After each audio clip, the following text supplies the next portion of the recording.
अस्सलाम वालेकुम dear student, कैसे हैं? उम्मीद करता हूं कि आप लोग खैर खैरियत से होंगे और प्रीवियस लेक्चर्स को कंटिन्यू व्यू कर रहे होंगे। जैसे कि हम लोग लास्ट लेक्चर के अंदर से इस चीज़ की डिस्कशन करते आ रहे हैं कि जी न्यूरल नेटवर्क कैसे काम करता है। हमने इस चीज़ को सबसे पहले स्टडी किया कि जी ह्यूमन ब्रेन के अंदर नेटवर्क्स जो ह्यूमन ब्रेन का नेटवर्क है वो वर्क कैसे करता है। हमने उसके बाद इसको मैप किया न्यूरल नेटवर्क्स के ऊपर। न्यूरल नेटवर्क्स को जिस टाइम हमने इसको मज़ीद एनालाइज किया यानी इन डेप्थ देखा तो हमने उसको डीप लर्निंग का नाम दे दिया। जिस टाइम हमने इसको डीप लर्निंग का नाम दिया तो हमने इसके अंदर कन्वोल्यूशनल न्यूरल नेटवर्क्स के ऊपर फोकस किया। कन्वोल्यूशनल न्यूरल नेटवर्क्स के अंदर हमने इसकी डिफरेंट किस्म की लेयर्स देखी। हमने ये देखा कि जी कौन कौन सी हिडन लेयर्स हैं जो कि कन्वोल्यूशनल न्यूरल नेटवर्क्स को मज़ीद डीप करती हैं और बेहतर किस्म के हमारे पास रिजल्ट देती हैं। इसकी बहुत सारी एप्लीकेशंस भी हमने देखी, रियल लाइफ एप्लीकेशंस हैं जो कि कन्वोल्यूशनल न्यूरल नेटवर्क्स के अंदर यूज़ हो रही है। आज के लेक्चर के अंदर हम लोग मॉडल डिज़ाइन देखेंगे मैटलैब के अंदर।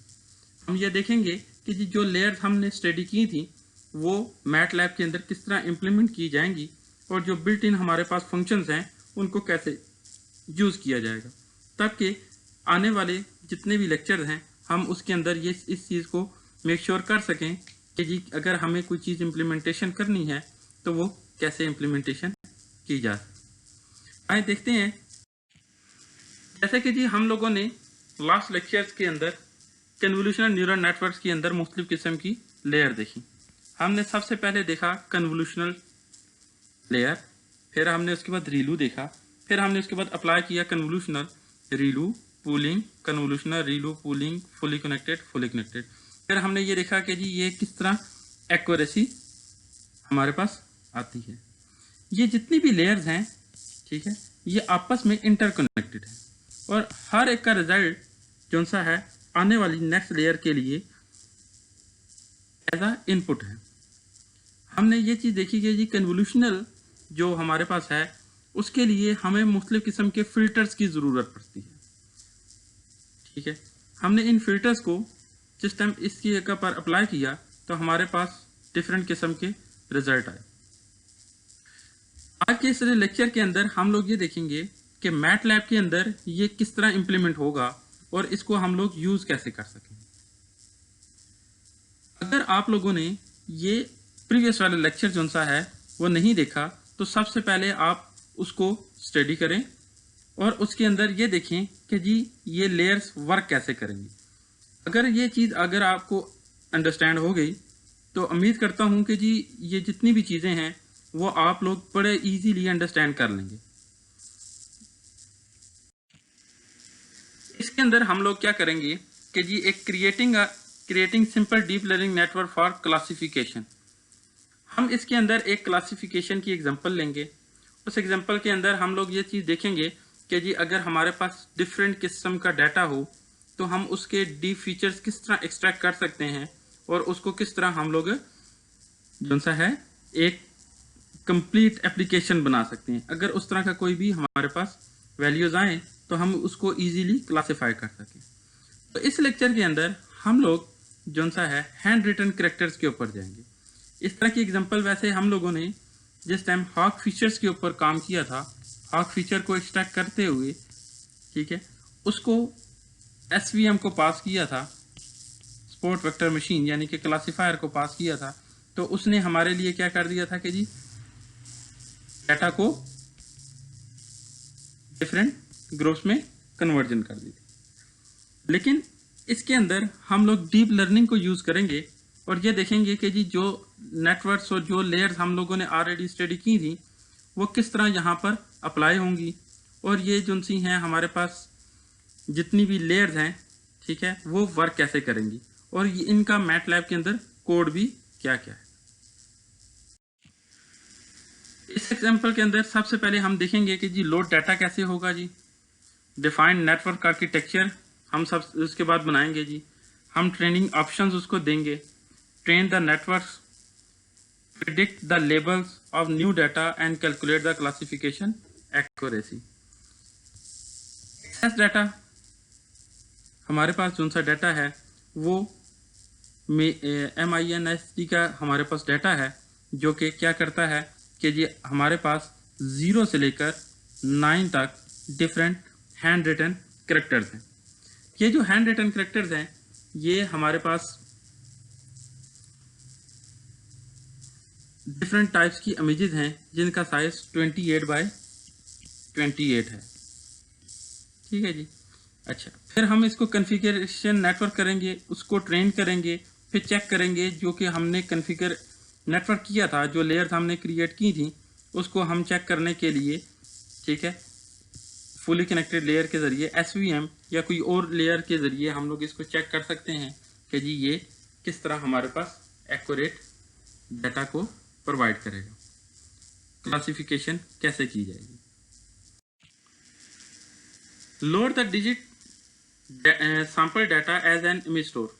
जैसे कि जी ये हमारे पास ये डिफरेंट डाटा है, ये हमने सैंपल इमेजेस यहाँ पर प्लेस की हैं, जिसके अंदर हम लोगों ने ये चीज़ देखने की कोशिश की है कि जी ये जो इमेजेस हम लोगों ने डाटा के अंदर हैं वो कौन सी हैं। इसके लिए हमने image store automatically label the image based on folder name and store the data and image data store object. इसके अंदर हम लोगों ने क्या किया कि जी हमने सबसे पहले इसका पाथ सिलेक्शन की। क्या किया कि जी पाथ सिलेक्शन की। इस पाथ की जगह पर आप, इस सारे पाथ की जगह पर अगर आपके पास फोल्डर किसी और डायरेक्टरी में पड़ा हुआ है, यहाँ पर नहीं है, तो आप क्या कर सकते हैं कि फॉर एग्जांपल ये आपके फोल्डर का नाम है डिजिट डाटा सेट, तो आप क्या कर सकते हैं, फॉर एग्जांपल आपका डी ड्राइव के अंदर है तो आप D:\\,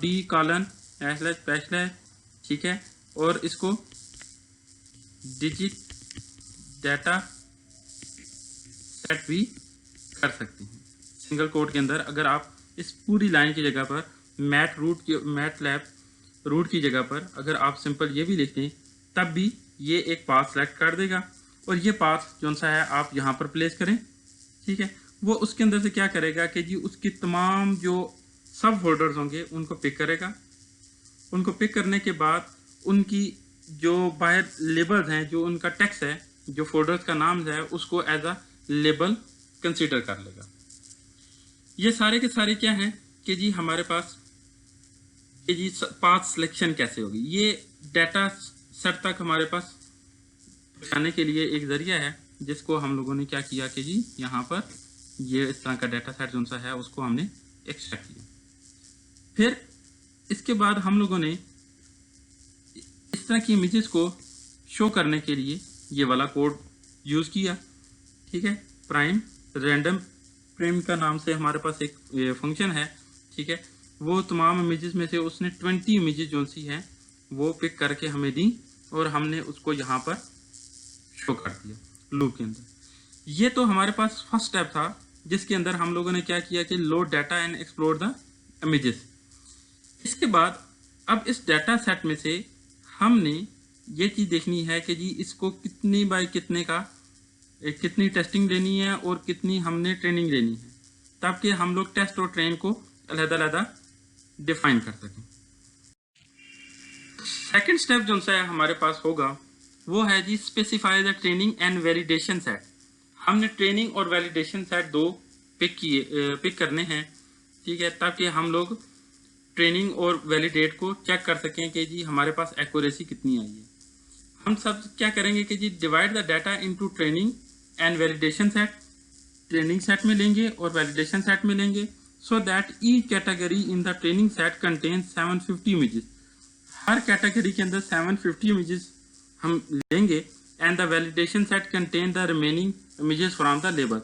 जो रिमेनिंग बच जाएंगी हम उनको क्या करेंगे कि जी एज अ वैलिडेशन यूज करेंगे। टोटल हमारे पास जो सी इमेजेस हैं वो हर फोल्डर के अंदर 1000 हैं, एज्यूम करते हैं। 750 वो इमेजेस हैं जो कि हम लोगों ने ट्रेनिंग के लिए यूज की, तो जो रिमेनिंग 250 इमेजेस हैं हर फोल्डर की वो एज अ टेस्ट सेट के तौर पे यूज होगा। इसके लिए हमारे पास जो फंक्शन है वो है जी split each label. Split each label, split the data stored digit data into two new data stores। Training digit data and validate digit data, ये दो हमारे पास वेरिएबल्स हैं जिसके अंदर हमारे पास क्या है जी, वैलिडेशन एंड ट्रेनिंग हमारे पास आ गई। नंबर ऑफ ट्रेनिंग फाइल जो हमने हर फोल्डर से पिक करनी है वो कितनी है जी, 750। ये हमारे पास डाटा सेट्स आ गया जी। ये हमारे पास फंक्शन है स्प्लिट ईच लेबल, उसके अंदर हम लोगों ने क्या करना है, स्प्लिट ईच लेबल लिया, ठीक है। Number of training files and random sopper, ऐसा नहीं सीक्वेंस में हमने नहीं लिया। यहाँ पर आप लोग सीक्वेंस में भी लिख सकते हैं, लेकिन बेहतर यही है कि जो रैंडम इमेजेस उठाए, जो भी रैंडम इमेजेस उठाएगा उसको ट्रेनिंग करने के लिए उसके लिए इजी होगा।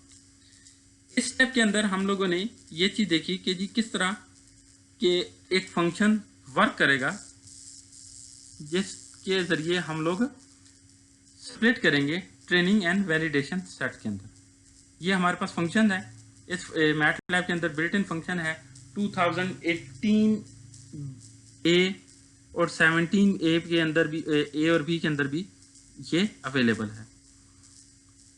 क्योंकि मेरे पास जो इंस्टॉल है वो 2017 ए है, तो यहाँ पर जो सा है उसके अंदर बहुत सारी चीज़ें ऐसी हैं कि जी जो मिसिंग है, जो 2017 बी और 2018 और 19 के अंदर भी आई हैं। अनटिल मेरे ख्याल 20 के अंदर भी वो चीज़ें ज़्यादा इन्हांस होकर आई हैं। अगर आपके पास कोई भी ये मैटलैब की इंस्टॉल है, ठीक है, तो आप लोग उसके अकॉर्डिंगली वो देख लें, ठीक है। और जो अपकमिंग वर्जन है उसके अंदर एरर कम है एज़ कम्पेयर टू जो डॉन वर्जन है मैटलैब की, जिसके अंदर हमारे पास ये जो फंक्शंस हैं वो कम है। ये तो वो सारी चीज़ें हैं जिसके ज़रिए हम लोगों ने क्या कर दिया। अभी जो नेक्स्ट स्टेप हमने किया, specify the training and validation set. Training और वैलिडेशन यानी कि जी 750 जो से हमारे पास इमेजेस हैं वो क्या है जी, ट्रेनिंग है, और 250 कितनी है जी फॉर वैलिडेशन। अब नेक्स्ट स्टेप क्या है हमारे पास, डिफाइन द नेटवर्क। हमने वो नेटवर्क, जैसे कि जी हम लोगों ने वो देखा था कन्वोल्यूशनल रीलू नॉर्मलाइजेशन, ये वो सारे स्टेप थे जो कि एक कंप्लीट नेटवर्क डिज़ाइन हो रहा था। अब हमने इसको देखना है कि जी मैटलैब के अंदर इसको किस तरह डिज़ाइन किया जाएगा, ठीक है जी। अच्छा, हमने क्या किया कि जी इनपुट लेयर, ये हमारे पास फर्स्ट लेयर इनपुट लेयर, इसको कहते हैं जी इनपुट लेयर। इसके अंदर हम लोग क्या देते हैं, इमेजेस का साइज बताते हैं कि जी जो हमारे पास इमेजेस हैं उनका साइज कितना है जी 28x28, क्योंकि अगर डिफरेंट साइज होगा तो डिफरेंट फीचर्स वो एक्सट्रैक्ट करेगा, वो हमारे लिए वो ठीक नहीं होंगे। इससे बेहतर यही है कि जी हम लोग क्या करें कि जी तमाम डाटा सेट के जितना भी है उनका सेम साइज हम लोग रखें, तब क्या हमारे लिए ट्रेनिंग ईजी हो जाए। यहाँ पर वो इनपुट लेयर के अंदर बता रहा है 28 क्या है जी इमेज का साइज, विड्थ एंड हाइट उसकी कितनी है जी 28x28 and 1 represent it's a grey scale images, ठीक है। या आपके पास कलर इमेजेस ना हो तो फिर आपको यहाँ पर क्या करना पड़ता है कि जी 1 लिखना पड़ता है। अगर आपके पास कलर इमेज होगी तो आप इसकी जगह पर 3 लिखेंगे RGB, ठीक है क्या जी। अच्छा, फिर उसके बाद उसने क्या किया कि जी कन्वोल्यूशनल लेयर, उसने कन्वोल्यूशनल लेयर बनाई, ठीक हो गया। उसने कहा कि जी ये हमारे पास क्या है 3 और 8, ये बता रहा है कि जी जो आपके पास फिल्टर का साइज है वो 3x3 का है, सही हो गया। और कितने फिल्टर्स हैं, टोटल 8 फिल्टर्स हैं। कितने फिल्टर हैं जी, टोटल 8 फिल्टर्स हैं। 3x3 का हमारे पास क्या है जी फिल्टर्स हैं, और टोटल 8 फिल्टर्स हैं जो पैडिंग और सेम, यानी कि जी पैडिंग सेम से मुराद ये है कि जी अगर तो वो कम हो जाए 28x28 से कम हो जाए तो उसके अंदर पैडिंग कर दे, और सेम से मुराद ये है कि जी जितनी हम लोग इनपुट दें उतने ही वापस हमारे पास आउटपुट आए। अगर फॉर एग्जांपल हमने 28x28 की इमेज दी है, ठीक है, तो वह आपको 28x28 की ही वापस रिटर्न करेगा, सही हो गया जी। फिर हमने बैच नॉर्मलाइजेशन की, इनपुट ले लिया जी, सही हो गया। फिर फिर उसके बाद कन्वोल्यूशनल हम लोगों ने फर्स्ट लेयर जो सी है आफ्टर इनपुट लेयर के बाद कन्वोल्यूशनल अप्लाई किया। फिर हम उसके बाद बैच नॉर्मलाइजेशन करते हैं। बैच नॉर्मलाइजेशन क्या करता है? बैच नॉर्मलाइजेशन जो सी है उसका पर्पस ये है कि जी आपके जो डाटा है, सही है, उसकी नंबर ऑफ अप्रोचेस यानी कि जी नंबर ऑफ ट्रेनिंग यानी कि जो उसने आइटरेशंस लेनी है उसको कम करने में हेल्पफुल करता है। हर दफ़ा जिस टाइम भी कोई डाटा आता है उसको नॉर्मलाइज करने की कोशिश करेगा। नॉर्मलाइज कैसे करेगा? उसका जो सेम नंबर ऑफ डाटा होगा उसको क्या करेगा कि जी एक कैटेगरीज में कंसीडर करेगा। इसके ऊपर मजीद डिटेल्स हैं हमारे पास, जिस तरह हम लोग अपकमिंग स्टेप्स के अंदर जाएंगे तो हम बैच नॉर्मलाइजेशन को मजीद डेप्थ में देखेंगे। फिल वक्त जो सा है बैच नॉर्मलाइजेशन से मुराद यही है कि जी आपके पास जो नंबर ऑफ ट्रेनिंग आइट्रेशंस हैं उनको मिनिमाइज करने में हेल्पफुल होता है। फिर उसके बाद हमारे पास जो नेक्स्ट लेयर आती है वो जी रीलू आती है, रेक्टिफिकेशन लेयर। इसका पर्पस जो कि जैसे कि हम लोग प्रीवियस स्लाइड्स के अंदर इस चीज़ को स्टडी कर चुके हैं कि जी हमारे पास क्या है जी, रेक्टिफिकेशन लेयर क्या करता है? रेक्टिफिकेशन लेयर जो है हमारे पास के डाटा को रेक्टिफाई करती है, ठीक है। इसके अंदर हमारे पास जो भी डाटा है हमने उसको रेक्टिफाई करना है। जो भी हमारे पास फॉर एग्जांपल के जी लेस दैन ज़ीरो हैं, ठीक है, नेगेटिव वैल्यूज़ हैं, उनको पॉजिटिव यानी कि जी ज़ीरो कर देना है, सही है। ये हमारे पास रीलू का फंक्शन था। बैच नॉर्मलाइजेशन अगर आपने फॉर एग्जांपल आपके पास 2017 ए है तो ये बैच नॉर्मलाइजेशन वर्क नहीं करेगा। उससे बेहतर है कि जी आप इस लेयर को माइनस भी कर सकते हैं, यानी कि जी इसको ना भी यूज़ करें तो क्या करेगा कि जी थोड़ा प्रोसेसिंग ज़्यादा हो जाएगी लेकिन आपके पास रिजल्ट आएंगे। फिर हमारे पास आता है जी रेक्टिफिकेशन रीलू के बाद मैक्स पूलिंग 2D लेयर, सही है। इसके अंदर मैक्स पूलिंग क्या करता है कि जी स्ट्राइड हमारे पास स्ट्राइड 2 उसने लिया, सही हो गया। अच्छा, मैक्स पूलिंग से हमारे पास क्या है कि जी जो हमारे पास वैल्यूज थी, ठीक है, फॉर एग्जांपल के जी 2/2 का हमने पिक किया, सही है, तो उसके अंदर जो कि हमारे पास ग्रेटर वैल्यू थी 3/3 या 2/2 का हमने पिक किया, तो उसके अंदर जो ग्रेटर वैल्यू है 9 वैल्यू में से वो उसको कर देगा, उसको पिक कर लेगा। ये हमारे पास क्या है जी, मैक्स पूलिंग। इसी तरह ही ये हमारे पास फर्स्ट स्टेप बना। फिर हमारे पास क्या है कि जी यही लेयर्स को हमने दोबारा रिपीट किया, कन्वोल्यूशनल लगाया। इस दफ़ा हम लोगों ने क्या किया कि जी यहाँ पर 3/3 के 16 फिल्टर्स लगाए। कितने? 16 फिल्टर, सही है। ये सिस्टम आप लोग इम्प्लीमेंटेशन करेंगे तो आपको खुद ब खुद अंदाज़ा हो जाएगा कि जी ये फिल्टर्स हमारे पास क्या हैं। ये फिल्टर वैसे वही हैं जो कि हम लोग ऑलरेडी स्टडी करते आ चुके हैं, सही है, लेकिन कन्वोल्यूशन के अंदर कुछ बिल्ट इन का हमारे पास हमारे पास इस तरह समझे कि जी फिल्टर बैंक है, वो उसमें से हमारे पास डाटा को पिक करता रहता है। फिर बैच नॉर्मलाइजेशन, ठीक है ना जी, नॉर्मलाइजेशन रीलू किया, फिर पूलिंग किया। इसी तरह ये हम लोगों ने कितने स्टेप किए कि जी 1 टाइम किया, फिर 2 टाइम किया, फिर 3 टाइम किया, सही है। अब देखें कि जी हमारे पास नंबर ऑफ फिल्टर्स इंक्रीज करते जा रहे हैं। 3/3 के 32 फिल्टर्स हमारे पास हैं और जो हम लोग इनपुट करेंगे वो हमारे पास वही रिजल्ट आएंगे। फुली कनेक्टेड लेयर, इसके अंदर जो 10 लिखा हुआ है हमारे पास फोल्डर्स हैं जी 0 से लेकर 9 तक, टोटल 10 फोल्डर्स बनते हैं। कितने फोल्डर बनते हैं जी? 10 फोल्डर। वो 10 फोल्डर इस चीज़ की रिप्रेजेंटेशन है कि जी हमारे पास जो फुली कनेक्टेड लेयर्स की वैल्यूज़ आएंगी, ठीक है, वो 10 होंगी। अगर आपके पास 15 फोल्डर्स हैं, ठीक है, 15 क्लासेस हैं, तो यहाँ पर आपको 15 ही लिखना है, ठीक है। जो मेन चीज़ चेंज करने वाली है वो एक तो इमेजेस का डाटा सेट है, ठीक है ना जी। ये आपने बताना है कितने बाय कितने की लेयर है और कितने बाय और उसका कलर वाली है या आपके पास ब्लैक एंड वाइट है, इस तरह। फुली कनेक्टेड लेयर हमारे पास आखिरी लेयर है जिसके अंदर तमाम फीचर जो से हैं वो हमारे पास अवेलेबल होते हैं। फिर उसके बाद सॉफ्टमैक्स लेयर आता है। जैसे हम लोगों ने SVM स्टडी किया था जिसका पर्पस क्लासिफिकेशन था, तो सॉफ्टमैक्स लेयर का भी पर्पस हमारे पास क्या है जी, क्लासिफिकेशन।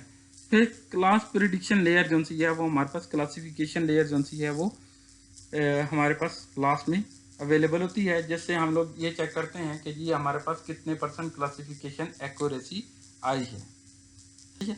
यहाँ तक उम्मीद करता हूँ कि आप लोगों को अंडरस्टैंड हो रहा होगा कि जी हमारे पास नेटवर्क को किस तरह डिज़ाइन किया जाए। ये जो हमारे पास डिज़ाइनिंग है, ठीक है, ये डिज़ाइनिंग जो सी है हमारे पास ये ऐसी ही है जैसे हमारे पास अगर हम लोग नेक्स्ट लेक्चर के अंदर ये चीज़ स्टडी करेंगे कि जी जो सा हमारे पास अगर हम लोगों ने इसको ट्रांसफर लर्निंग की तरफ जाएंगे तो हर एक मॉडल अवेलेबल होते हैं। तो ये वो मॉडल है जो कि हमने अपना मॉडल क्रिएट किया है। हम लोग इसको मज़ीद मॉडिफाई भी कर सकते हैं। आप लोग यहाँ पर 3 टाइम है तो आप सिर्फ और सिर्फ 2 टाइम भी ले सकते हैं। हो सकता है फिर एक्यूरेसी थोड़ी सी कम आ जाए, ठीक है, लेकिन हो सकता है अगर आप इससे ज़्यादा लें तो तब भी एक्यूरेसी कम आ जाए, ज़्यादा कम आ जाए या ज़्यादा हो जाए। It's depend on the data. लेकिन जितना आप ज़्यादा डीप में जाएंगे मोस्ट प्रॉब्ली यही है कि आपके पास रिजल्ट बेहतर आएंगे। सही है जी। लेकिन हमारे पास मुख्तलिफ किस्म के जो नेटवर्क्स हैं, ठीक है, जो अवेलेबल नेटवर्क्स हैं जिनको हम लोग ट्रांसफर लर्निंग के लिए यूज़ करते हैं, उनकी जो सी लेयर्स हैं, किसी की 19 है, किसी की 20 है, किसी की एंड सो ऑन, बहुत ज़्यादा लेयर्स भी हमारे पास अवेलेबल्स हैं जिनको हम लोग यूटिलाइज करते हैं और हम लोग डाटा को मैपिंग करते हैं। अच्छा, next specify the training option. जो हमारे पास नेक्स्ट स्टेप है इम्प्लीमेंटेशन के अंदर वो है जी ऑप्शन सेटिंग। हर एक ही ऑप्शन सेटिंग लाजमी होती हैं। सही है जी। इसके अंदर जो सा है वो हमने सेगमाइट इनिशियल ट्रेनिंग रेट जो सा है वो 0.01 रखा जी। नंबर ऑफ अप्रोचेज यानी कि जी टोटल अप्रोचेज जो सी हैं उसने लेनी है जी 4, ठीक है ना जी, शफल करके लेनी है। एवरी अप्रोच वैलिडेशन करेगा जी, ठीक है ना जी, इमेज वैलिडेशन सेट के साथ। वैलिडेशन फ्रीक्वेंसी क्या है जी, सही है जी, 30 है जी। और इसी तरह फॉल्स, और आखिर में ये है कि जी ये इसको हमारे पास प्लॉट भी करके देगा। अगर आप ये नहीं भी लिखते तो यहाँ तक अगर आप रखते हैं तो इट्स ओके। इस सेटिंग का पर्पज़ ये है कि जी आपको एक ग्राफ भी शो करेगा जिसके अंदर वो ट्रेनिंग सेट इस तरह बताएगा कि जी कितने बाय कितने की जो सी है वो उसकी एक्यूरेसी कितनी आई है। नंबर ऑफ अप्रोचेस है जी हमारे पास स्टार्टिंग होगा जी 0.01% से, ठीक है, और जाएगा जी ऑलमोस्ट 0.99 या 1% यानी कि 100%। सही है जी। ये हमारे पास क्या है जी, स्पेसिफाई द ट्रेनिंग ऑप्शंस, जो कि आफ्टर हम लोग इसको यूटिलाइज करेंगे यानी कि जी वैलिडेशन फॉर टेस्टिंग के लिए ये ऑप्शन है। इसके बाद जो हमारे पास आता है वो ट्रेनिंग नेट आता है। इसके अंदर हम लोगों ने क्या करना है कि जी इमेज को ट्रेनिंग, ये हमारे पास वेरिएबल्स है, ठीक है ना जी, और ये हमारे पास लेयर्स है जो हम लोगों ने नेटवर्क बनाया, और ये हमारे पास क्या है कि जी ऑप्शंस हैं। Training the network using the architecture defined by the layer, the training data and the training option. सही है। उम्मीद करता हूँ कि जी आप लोगों को ये चीज़ अंडरस्टैंड हो रही होगी। लास्ट के अंदर मैं इसका लिंक भी आप लोगों को प्रोवाइड करूंगा, जिसका पर्पज़ ये होगा कि जी आप लोग उसमें से डायरेक्टली चेक कर सकें और कॉपी कर सकें कोड को फॉर लर्निंग पर्पज़ के लिए। इसके बाद आप लोगों को डेफिनेटली कोई एग्जांपल के तौर पे क्लास के अंदर मैं बताऊंगा, ऑनलाइन स्टडी के अंदर आप लोगों को बताऊंगा कि जी ये किस तरह आप लोगों ने कौन सा ये डाटा सेट लेना है और इसको किस तरह इम्प्लीमेंटेशन करनी है। ठीक है जी। यहाँ तक ये हो गया कि जी हमारे पास ट्रेनिंग नेट भी आ गया। ये हमारे पास फंक्शन है ट्रेनिंग नेट का, ठीक है, नेटवर्क। ये ट्रेनिंग नेटवर्क क्या करेगा कि जी हमारे पास ट्रेन कर देगा नेटवर्क को। हमने उसको डाटा सेट दिया, हमने उसको लेयर्स बताई और हमने उसको ऑप्शन बताया। क्लासीफाई द, अब ये जो स्टेप है, इस स्टेप का पर्पज़ ये है कि जी हम लोग ये चेक कर सकें जो कि हमारे पास ट्रेनिंग नेट आया है, जो हमने नेटवर्क अभी जो बनाया था वो मॉडल जो सा है वो किसके अंदर सेव हो गया जी, नेट के अंदर। आप इसको फॉर फ्यूचर यूज़ के लिए इसको एज अ मैट फाइल बना के सेव भी कर सकते हैं और इसको यूटिलाइज भी कर सकते हैं फॉर फ्यूचर प्रॉस्पेक्टस के हिसाब से। वैलिडेशन डॉट लेबल, ठीक है, आप लोग वैलिडेशन भी कर सकते हैं, ठीक है, कि जी आप लोगों ने ये देखना है कि जी वो वैलिडेट है कि नहीं है। फिर आप लोग एक्यूरेसी भी निकाल सकते हैं। तो करंट जो डाटा सेट है, सही है, और जो करंट हम लोगों ने सेटिंग की थी उससे एक्यूरेसी 0.9988 आती है। सही है जी। प्रेडिक्ट द लेवल of the validation data using the train network and the calculate the final validation accuracy. Accuracy is the function of the लेवल दैट नेटवर्क प्रिडिक्ट करेक्टली।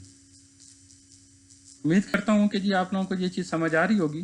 तो इसके मैटलैब का जो कोड है वो भी आप लोगों को जो सा है वो आखिर में जो लिंक है उसके अंदर आप लोगों को अवेलेबल होगा, जिसके जो कि आप लोग फ्यूचर के अंदर यूज़ भी कर सकते हैं और फॉर जो क्रिएटिंग योर ओन मॉडल। या अगर आप लोगों को जो भी असाइनमेंट दी जाएगी नेक्स्ट लेक्चर के अंदर, तो वो उसको आप लोगों ने अपना मॉडल क्रिएट करना है। ट्रांसफर लर्निंग वाले मॉडल आप लोगों ने यूज़ नहीं करने। ये हमारे पास रेफरेंस है जी। ये इस रेफरेंस के ऊपर अगर आप जाएंगे तो आप लोगों को मिल जाएगा कि जी ये डीप लर्निंग का मॉडल किस तरह स्टेप बाय स्टेप क्रिएट करना है, उस चीज़ की एक्सप्लेनेशन मैंने यहाँ पर आपको प्रोवाइड कर दी है। फिर भी जो कोई भी क्वेश्चन होगा वो हम लोग क्लास के अंदर डिस्कस कर लेंगे और उनको डिटेल में स्टडी कर लेंगे कि जी ये हमारे पास क्या है। इसके एक शॉर्ट जो वीडियो लेक्चर होगा वो इसके साथ आपको अवेलेबल होगा, जिसका पर्पस ये होगा कि जी आप लोग अपना क्रिएट मॉडल कैसे करेंगे। एक एग्जीक्यूटेड मॉडल जो सा है वो मैं इंटरनेट के ऊपर यूट्यूब के ऊपर वीडियो एज अ वीडियो जो सा है वो आपको प्रोवाइड कर दूंगा इंशाल्लाह। उम्मीद करता हूँ कि जी आप लोगों को चीज़ें अंडरस्टैंड हो रही होंगी और इसके अंदर अगर आपको कोई क्वेश्चन होंगे तो वो आपको जो सा है वो क्लास के अंदर डिस्कस कर दूंगा और उनको डिस्क्राइब भी कर दिया जाएगा कि जी उनका जो सा है वो अगर आपको कोई सॉल्यूशन अगर आपको चाहिए, ठीक है, और अगर आपकी कोई क्यूरी है तो वो ऑनलाइन लेक्चर के अंदर जो सा है हम लोग इसकी डिस्कशन कर लेंगे। तो आप लोगों ने जो सा है ये एक दफ़ा एग्जीक्यूट करना है, सही है। इस लिंक के ऊपर जाएंगे, आपने एग्जीक्यूट करना है ताकि हम क्लास के अंदर इसके ऊपर जिस तरह डिस्कशन करें तो हमारे पास एक क्वेश्चनिंग का जो सा है वो प्रॉपर वे हो और हमारे पास हम ज़्यादा से ज़्यादा लर्निंग कर सकें। ठीक है जी, अस्सलाम वालेकुम।